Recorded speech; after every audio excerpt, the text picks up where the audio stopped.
دل کی حالت بدلتی رہتی ہے۔ کسی بھی مسئلے کا حل نکالنے کے لیے اس کے اصل کی طرف لوٹنا پڑتا ہے۔ چیزیں جہاں کھوئی ہوتی ہیں ان کو وہیں تلاش کیا جاتا ہے۔ اگر پودا مرجھا رہا ہو تو اس مٹی کی طرف توجہ کرنی ہوتی ہے جس سے وہ جنم لیتا ہے۔ انسان ایک ایسی مخلوق ہے جس کے اندر اللہ تعالیٰ نے اپنی روح میں سے پھونکا تھا۔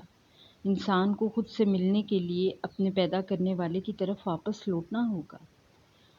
ہمیں خود کو سمجھنے کے لیے پہلے اللہ تعالیٰ کو سمجھنا ہوگا۔ اللہ تعالیٰ آپ کے لیے کیا ہیں؟ کیا آپ اللہ کے بارے میں خود سے گمان کرتے رہتے ہیں؟ کیا آپ فرض کر لیتے ہیں کہ اللہ تعالیٰ سے آپ کا تعلق صرف اچھے کام کرنے اور نہ کرنے پر منحصر ہے؟ ایک گناہ ہونے پر اللہ آپ کو چھوڑ دے گا۔ ایمان میں ذرا کمی آئی تو بس آپ کہتے ہیں کہ اب اللہ سے تعلق پہلے جیسا نہیں رہا، سب ختم ہو گیا۔ اگر آپ میں کوئی بری عادت ہے، اس کو آپ چھوڑ نہیں پا رہے، ہر دفعہ جب آپ اس گناہ کو کر بیٹھتے ہیں تو آپ کو لگتا ہے کہ اللہ اس وقت مجھ سے نفرت کرتا ہے۔ کیا واقعی آپ کو لگتا ہے کہ ایک بری عادت نہ چھوڑ سکنے سے اللہ تعالیٰ آپ سے دور چلے جائیں گے؟ کیا اللہ ایک غصے والا، جلد ناراض ہونے والا ہے جس کو صرف آپ کی پرفارمنس چاہیے اور جس کو آپ کی فیلنگ سے کوئی غرض نہیں، بس اس کو آپ کی نمازیں اور صدقے چاہیے ہیں تاکہ وہ آپ کو نمبر دے سکے، اور جیسے ہی آپ سے کوئی غلطی ہوئی اس نے کھٹ سے آپ کی ساری پرفارمنس کو زیرو کر دیا اور اگلے نیک شخص کی طرف متوجہ ہو گیا؟ کیا آپ کے نزدیک اللہ تعالیٰ ایسا ہے جس کو آپ کے دل کے مسئلوں میں کوئی دلچسپی نہیں، اسے صرف آپ سے اچھے کام چاہیے ہیں، آپ کی خواہشات، محبت، آنسو، ناکامیاں، اس کو ان سب کی پرواہ نہیں؟ ہم میں سے اکثر لوگوں کے لیے اللہ ایسا ہی ہے۔ جیسے ہی ہمارے ساتھ کچھ برا ہوتا ہے ہم فوراً سوچتے ہیں کہ ہائے آج صبح ایک گناہ کیا تھا، اللہ نے ہمیں فوراً اس کی سزا دے ڈالی۔ اس کے نزدیک یہ حرام ہے، وہ بھی حرام ہے، یہ بھی منع ہے، اس پہ وہ آگ میں ڈالے گا، اس گناہ پر ساری نیکیاں زائل کر دے گا وغیرہ۔ اور اگر اچھا کام کرو تو وہ یہ کرے گا، وہ کچھ دیر سکون دے گا، صدقہ کرو تو اس پیسے کو کئی گنا لوٹا کے ہمارے پاس واپس بھیجے گا۔ یعنی بس وہ حساب کتاب جاننے والا ہے۔ اچھے کام کی اجرت کبھی تھما دے گا، کبھی نہیں، لیکن ہاں برے کام کی سزا فوراً سے دے ڈالے گا۔ کیا ہم باقی اپنے رب کو سمجھتے ہیں؟ جس اللہ کو میں جانتی ہوں وہ ایسا نہیں ہے۔ جانتے ہیں یہ پہلے کی بیان کی گئی خصوصیات کس کی ہیں؟ یہ حساب کتاب کرنا، یہ ذرا سے گناہ پر ناراض ہو کے ساری نیکیوں پر زیرو کر دینا، آپ کی، یہ سب آپ کی اپنی خصوصیات ہیں، میری خصوصیات ہیں، یہ اللہ نہیں ہے، یہ میں اور آپ ہیں۔ آپ گناہ کے بعد کچھ برا ہونے کو اللہ کی سزا اس لیے سمجھتے ہیں کیونکہ اندر سے آپ خود گلٹی تھے، مگر آپ اسے قہار و جبار کے حساب میں فرض کر لیتے ہیں، کیونکہ انسان کی فطرت ہے کہ وہ کسی کو الزام دینا چاہتا ہے۔ کچھ اچھا کریں تو چونکہ آپ خود سے خوش ہوتے ہیں، سو جو نعمت ملے وہ اپنا انعام لگتی ہے، آپ خود کو اس کا حقدار سمجھتے ہیں۔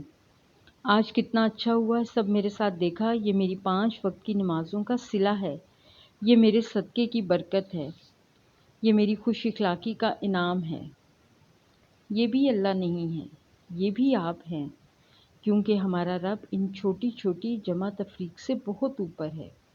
میں ہمیشہ یہ سوچتی ہوں اور کہتی بھی ہوں کہ ہمارا کوانٹم اور اللہ کا کوانٹم بہت فرق ہے۔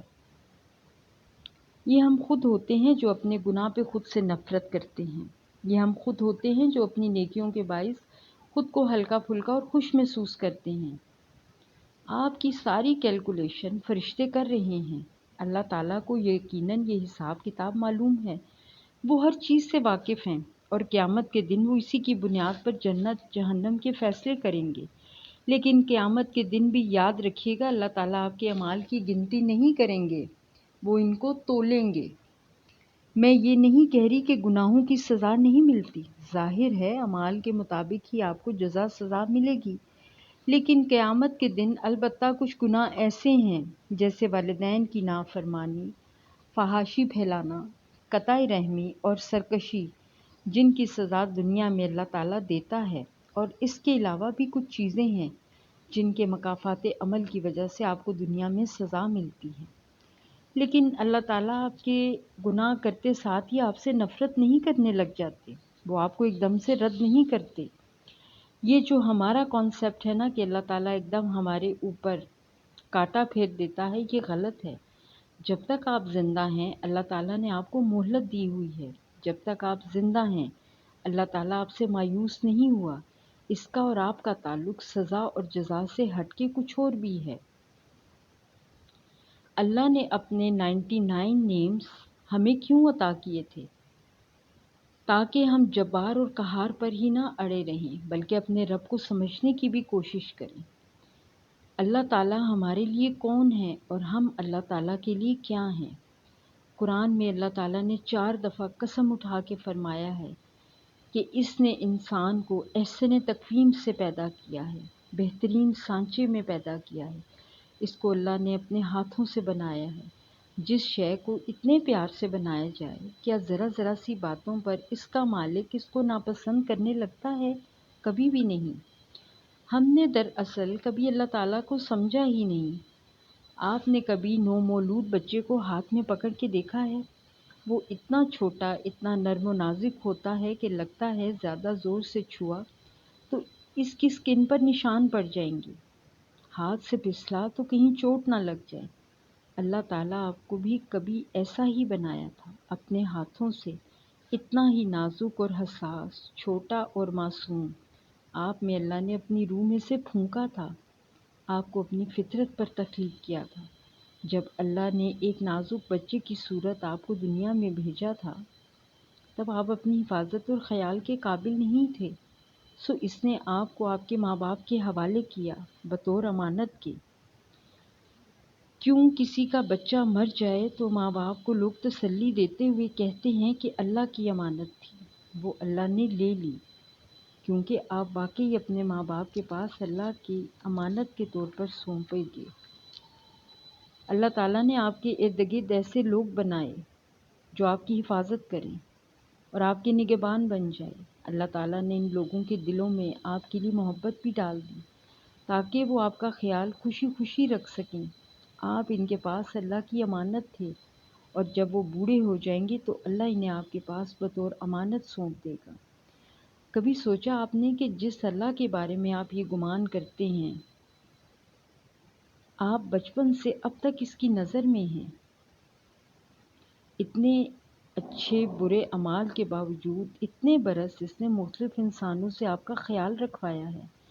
اگر آپ آج ایک سالم وجود کے ساتھ بیٹھے مجھے سن رہے ہیں تو آپ کو اس مقام تک اللہ لے کر آیا ہے۔ جیسے جیسے آپ بڑے ہوئے آپ کے مسئلے بدل گئے، آپ کو احساس بھی نہیں ہوا، اور آپ کے بہت سے مسئلے اللہ تعالیٰ حل کرتا رہا اور اس کے حکم سے ارد گرد کے لوگ کرتے رہے، مگر آپ کے دل پر زنگ لگنے لگا۔ آپ کبھی بھٹکے، کبھی واپس آئے، کبھی اس سے غافل ہوئے، کبھی اس کو یاد رکھا، لیکن اللہ تعالیٰ کبھی آپ کو نہیں بھولا۔ آپ اپنی زندگی میں جتنے بھی امتحانات سے لڑے ہیں، اللہ تعالیٰ نے آپ کی کوشش ہر دفعہ دیکھی ہے، اس نے آپ کو تکلیفیں اٹھاتے بھی دیکھا ہے، اور وہ آپ کے ہر دکھ کا گواہ بھی ہے۔ ہم نے کبھی ٹھیک سے اللہ کو سمجھا ہی نہیں ہوتا، اسی لیے ہم خود کو نہیں سمجھ پاتے۔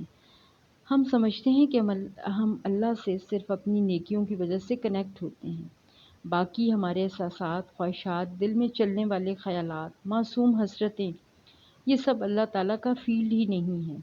اس کو تو اللہ تعالیٰ سمجھتا ہی نہیں، وہ تو بس حرام حلال گنتا ہے، مگر ایسا نہیں ہے۔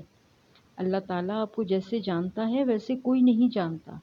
وہ آپ کی روح کے اندر تک جھانک سکتا ہے، وہ آپ کے سارے احساسات کو سمجھتا ہے۔ اس کو آپ کی تکالیف اور مشکلوں کا اندازہ آپ سے زیادہ ہے۔ آپ اس کے لیے آج بھی ایک کمزور وجود ہیں جس کو اس نے کئی برس پہلے آپ کے ماں باپ کے حوالے کیا تھا۔ تب آپ کا جسم مضبوط نہیں تھا، اب آپ کا قد بڑھ چکا ہے، عقل ذرا زیادہ آ گئی ہے، اور اوپر آپ نے خول سا چڑھا لیا ہے۔ لیکن جس رب نے اتنی بڑی کائنات بنائی ہے، اس کے لیے آپ ابھی بھی اتنے کے اتنے ہی ہیں۔ اندر سے تو آپ آج بھی وہی ہیں، دل تو اسی گوشت پوشت کا بنا ہے۔ آپ آج بھی اللہ تعالیٰ کے لیے وہی نازک کمزور وجود ہیں جو ہمیشہ سے تھا۔ اسی لیے ایسا نہ سوچا کریں کہ آپ اتنے گناہ گار ہیں اس لیے وہ آپ کو بھول گیا ہے یا وہ آپ کو سمجھتا نہیں ہے۔ یہ درست ہے کہ اب آپ پہلے جیسے نیک نہیں ہوں گے، لیکن شاید ہم میں سے کوئی بھی کبھی بھی نیک نہیں تھا۔ ہم سب اوپر نیچے ہوتے رہتے ہیں، لیکن اللہ تعالیٰ آج بھی ہمارا ہے۔ اللہ تعالیٰ محبت کرنے والا ہے، اور جو محبت کرنے والے ہوتے ہیں وہ آپ کی بہت سی خامیوں کو نظر انداز کر دیتے ہیں۔ وہ آپ کو اتنی جلدی ان لو نہیں کرتے۔